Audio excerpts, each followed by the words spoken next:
They told you that creativity is a gift, that either you have it or you don't, that it's something mystical, born into the hands of painters, poets, and prodigies. And if you weren't born with that spark, you'd never light the fire. But they were wrong. You don't need talent to be creative. You need courage. Because creativity is not divine luck. It's not lightning in a bottle. It's not some magical moment that chooses you when the stars align. It's a decision, repeated daily, to trust your own voice, to try, to fail, to rise again.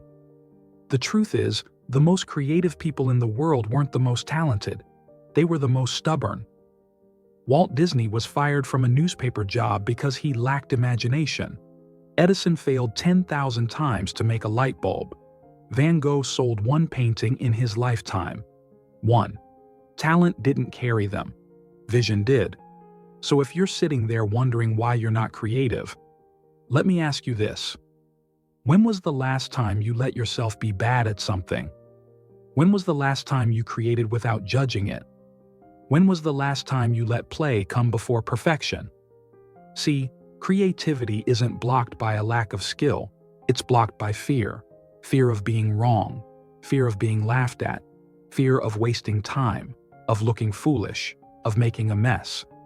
But here's the paradox. Creativity lives in the mess.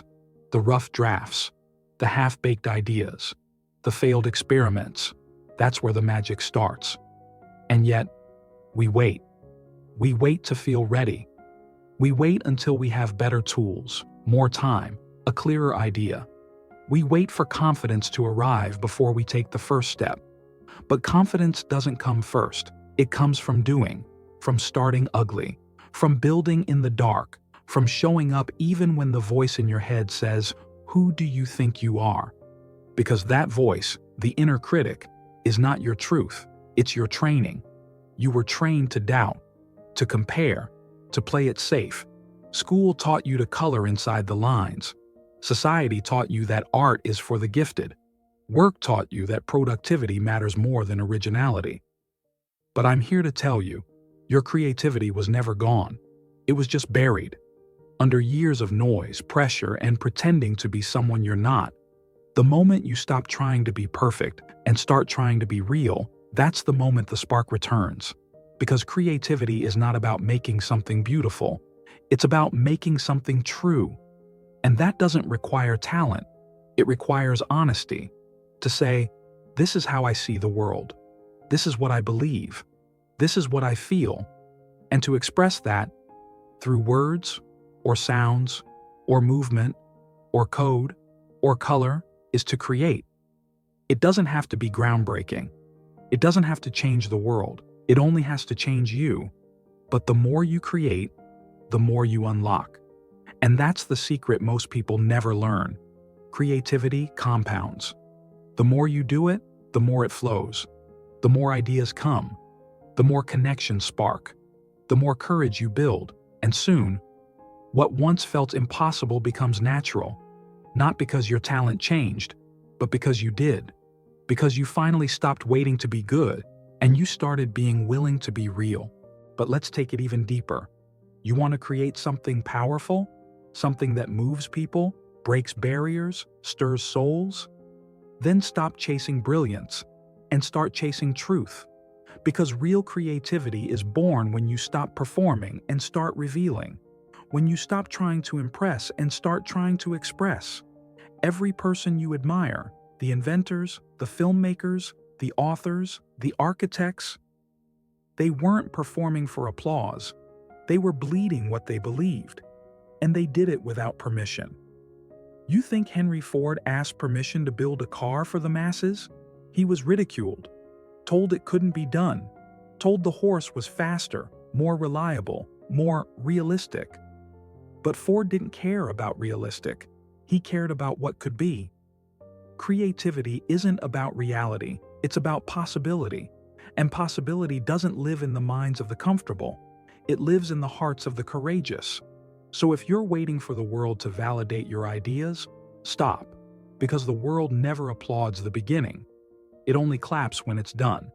And most people never finish because they need claps to start. But the truly creative? They clap for themselves. They begin in silence. They build in the dark. That's where the edge is. Not in the spotlight, but in the shadows, in the unseen hours, in the moments where no one is watching and you still show up. That's where confidence is born. Not from applause, but from alignment. Knowing you're doing what you're called to do, even when no one gets it. And eventually, the world catches up. It always does. It caught up to Da Vinci. It caught up to Tesla. It caught up to Maya Angelou, to Chaplin, to Jobs. But they didn't wait. They trusted the vision before the world could see it. So ask yourself, can you trust yours? Can you trust an idea enough to follow it before it's perfect, before it's profitable, before it makes sense to anyone but you? Because that's what separates creators from consumers. Creators trust the invisible. They trust the whisper. They listen when most people are scrolling. They act when most people are doubting. And it's not because they're smarter. It's because they've trained their minds differently. They've trained themselves to choose progress over perfection, to choose output over outcome, to choose voice over validation. That's the shift. It's not about being gifted. It's about being gritty. You don't have to be the best. You just have to be brave. Brave enough to try. Brave enough to fail. Brave enough to keep going when the canvas is ugly and the critics are loud and the results are quiet. Because in that silence, something is growing. Your muscle, your message, your momentum. And one day, it hits. That one idea, that one breakthrough, that moment where the world finally sees what you saw all along. But don't chase that moment. Earn it.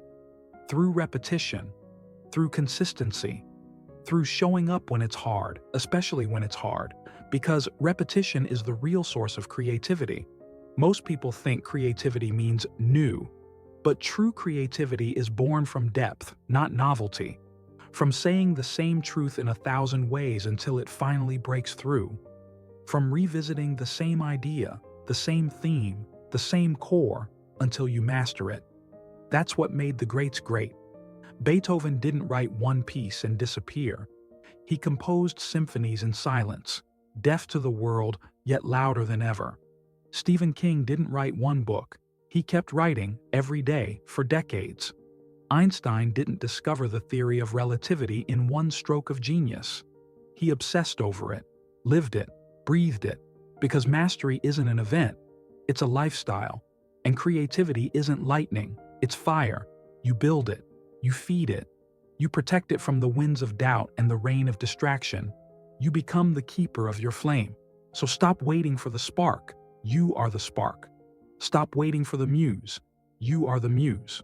And once you realize that the power was never outside you, that it was never about talent or timing or tools, you stop chasing and you start choosing. You choose to create anyway, even when it's inconvenient, even when it's uncomfortable, even when the results don't match the vision yet.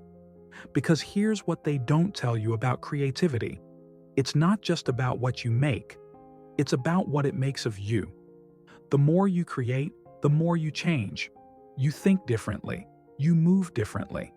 You see the world through a lens of potential instead of limitation. You start noticing the details others overlook, the cracks in the concrete, the rhythm in the silence, the story in a stranger's eyes. Because creativity is not a talent you use, it's a lens you wear. And once that lens is on, you can never go back. The world opens up, colors get louder, ideas come faster. Your life, your ordinary, imperfect, messy life, becomes the raw material for something extraordinary. And the beauty of it is this: no one else can see it like you do. No one else has lived what you've lived, felt what you've felt, overcome what you've overcome. So no one else can create what you can. That's your edge, not your IQ, not your resume, not your list of degrees or accolades or followers. Your edge is your experience, your perspective, your story. So use it. Use the pain. Use the joy. Use the confusion, the wonder, the heartbreak, the breakthrough. Let every chapter of your life become a brick in the foundation of your creative voice. Because that voice, it was never lost, it was only waiting. for you to listen. And once you start listening, everything changes. You stop needing to be the loudest in the room. You just need to be the clearest. You stop measuring your worth by likes and start measuring it by alignment. Are you living in truth? Are you creating from truth? Are you building something that feels like you? Because that is the ultimate power of creativity. It reconnects you to who you really are. Strip away the labels, the roles, the expectations. What's left? The soul, the spark, the creator.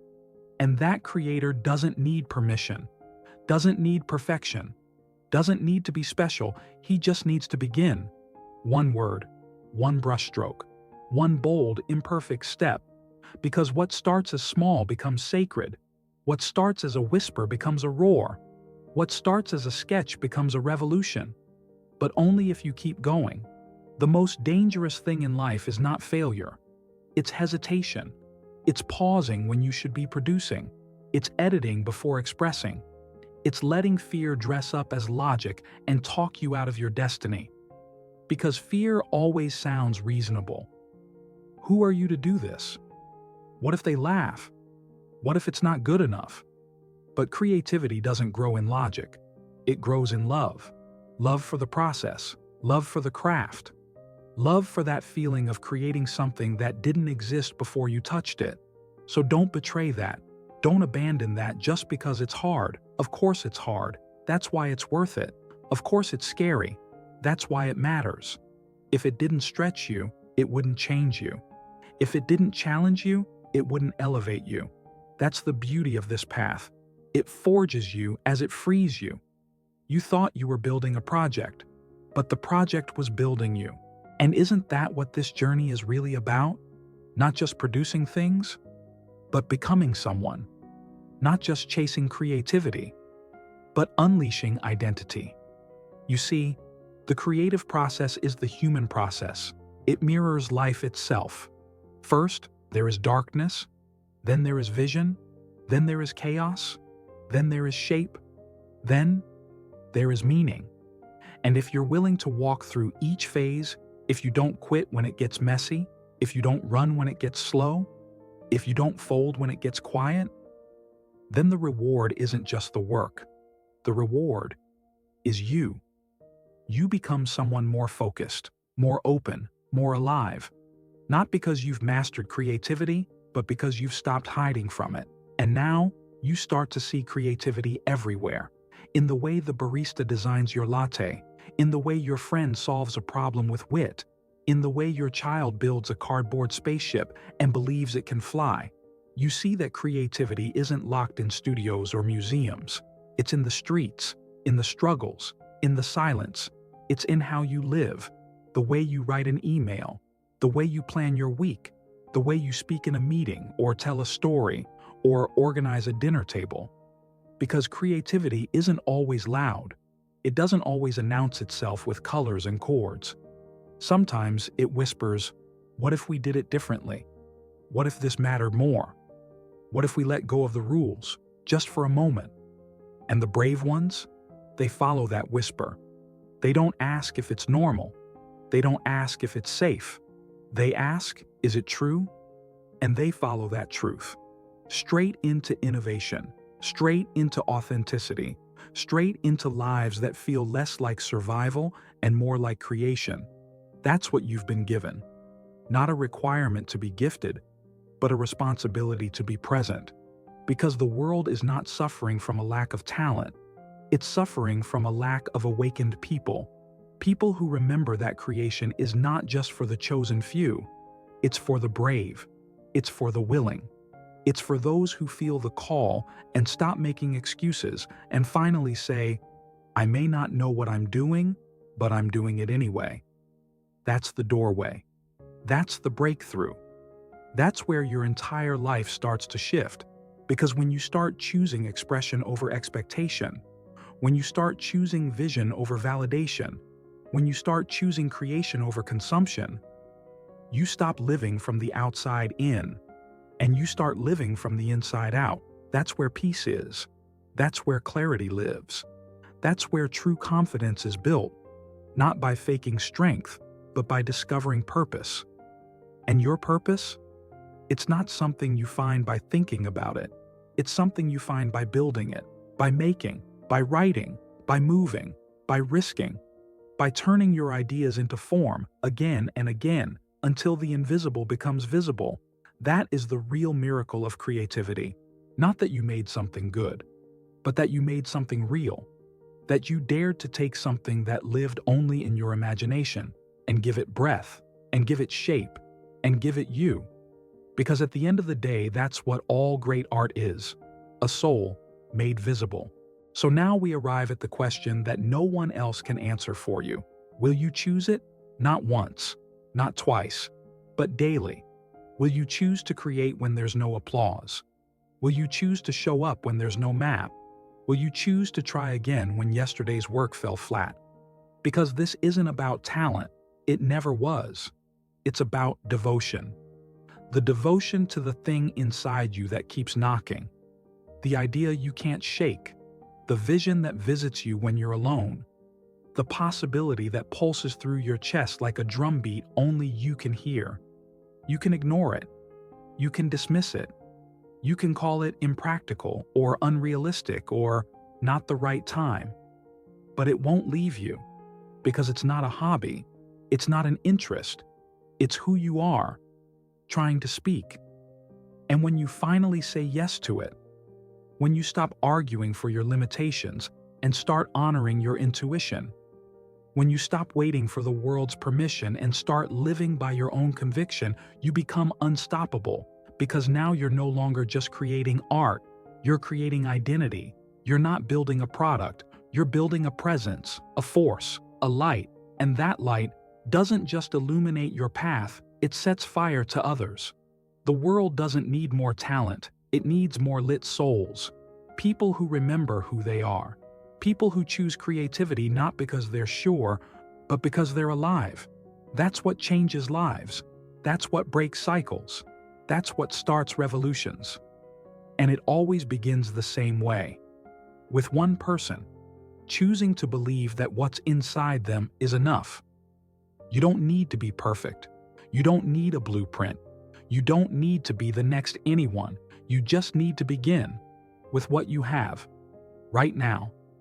Make the ugly draft. Write the strange melody. Speak the shaky truth. Sketch the wild vision. Build the weird idea. Not because it's guaranteed to work, but because it's guaranteed to grow you.